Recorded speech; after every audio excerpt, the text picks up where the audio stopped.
Everyone, this is Across the Board with Jeff Grant here at SBRforum.com.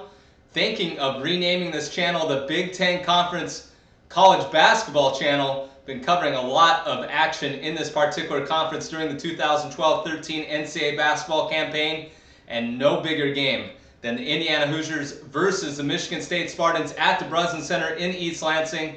When looking at SBRodds.com, the line came out as a pick'em in the betting market. That has moved in favor of the Michigan State Spartans by 1.5 to 2 points, while the total is held steady across the board at 141. More on the betting total at the end of this video.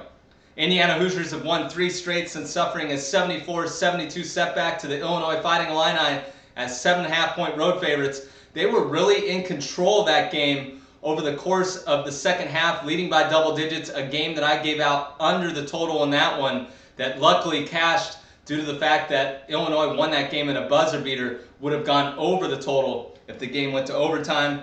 This team's really bounced back, winning 3 straight and covering the spread since that loss. 83-55 winners last time out against Purdue.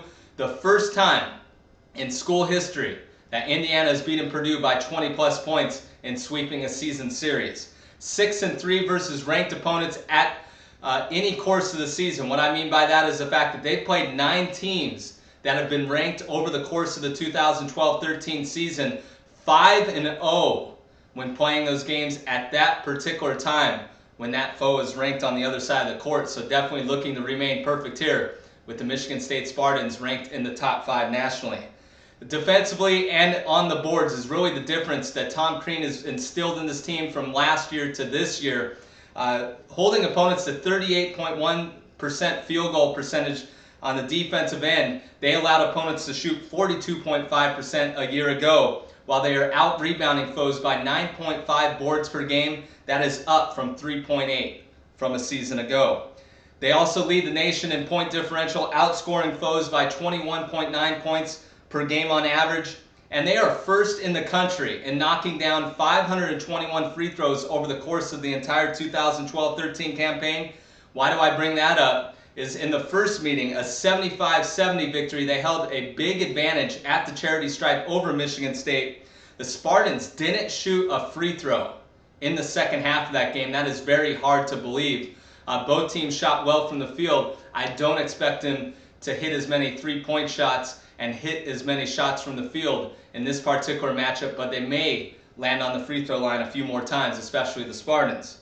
5-game win streak for Michigan State since suffering that 75-70 loss to Indiana in Bloomington as 9.5-point road underdogs. Of course, that one went over the total of 136.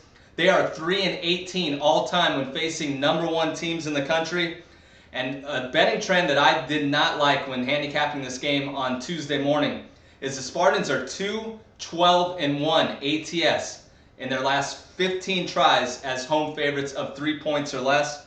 They are 6-2 in top 10 matchups at the Breslin Center. Of course, they've had tremendous success at this facility this season, not losing on its home floor. Michigan State 128-21 all time in conference play at the Breslin Center. 18-1 in this series at this facility, including 17 straight wins over the Hoosiers over the Breslin Center. So you want to call a house of horrors. There's none bigger for the top-ranked team in the country right now than Indiana going to East Lansing and playing at the Breslin Center. 5 players average in double figures offensively during conference play for the Michigan State Spartans, definitely spreading the ball around. All of the offense, of course, runs through Appling at the point guard position. The home team is 16-5 ATS in the last 21 meetings. The over 5-1-1 in the last 7 played here at the Breslin Center. But I'm going to look to go in a different direction. I'm going to play the under in this game. My official pick is going to be under 141 in Tuesday night's game featuring the Indiana Hoosiers and Michigan State Spartans. I think they're both going to get after it on the defensive end, and everybody's going to talk about how efficient they were on offense in the first meeting. But now you've had a little time to prepare for both these coaches, and no